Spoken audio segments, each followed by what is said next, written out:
Hey all. So there's something that's been on my heart for a while, and that's more about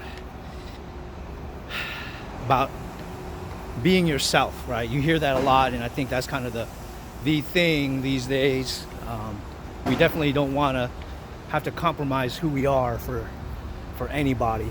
We want to definitely, as much as we can, just kind of be the person that we are in the moment. Now, with that said, that's not always an easy thing to do, because there's so many different types of personalities and situations and circumstances, right? We have bosses that aren't necessarily going to understand some of the words we use when we're not at work, and we also have our own way of viewing things in life, right? So that just means we don't always share the same phrases that other people use on a day-to-day basis.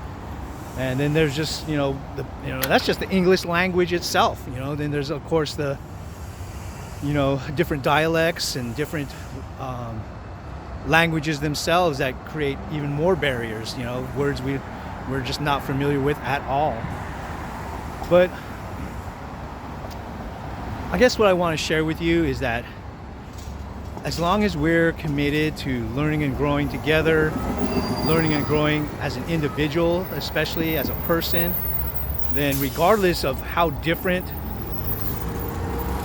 people are in the way they respond to how we communicate, then honestly, that's the most that you can do, right? We can't force anybody to understand us. We can't force anybody to like us. They're either going to try and understand, and they're either going to choose to do so to try to get along and make things work, or they're not. And that's the bottom line of it all. Like, when it comes to relationships, it's always a choice.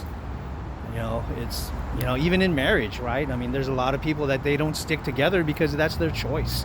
They've chosen to move on instead and not be together and try to work it out. And that's not necessarily right or wrong or good or bad. It's just what it is. And that's the same with any relationship that we're dealing with. And maybe in a lot of ways I'm talking to myself right now, just because I'm going through some things at work where I'm having some challenges, and it seems to be the same challenge. It just keeps coming out. It's like something about me as a person. Maybe it's the way I communicate. That's what my wife has told me many times. I tend to bring out people's past.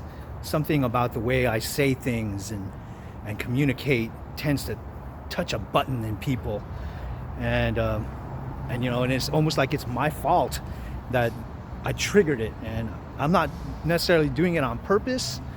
And I think it's a certain type of personality as well, because it doesn't happen with everybody. But it happens enough in my life where it's become a little bothersome. I'm a little annoyed on whether or not I should continue on my path with leadership and management. But that's a challenge that I'll have to figure out on my own. But for now, I just want to encourage everybody to just keep learning and growing. Do the best that you can with what you have and what you know. And don't let anybody take you away from who you're trying to be. Because, if they were really to step back and recognize where they're at, is, they're in the same boat, just learning and growing, trying to figure it all out. So I hope that helps for whatever you're going through today, and I'll talk to you later.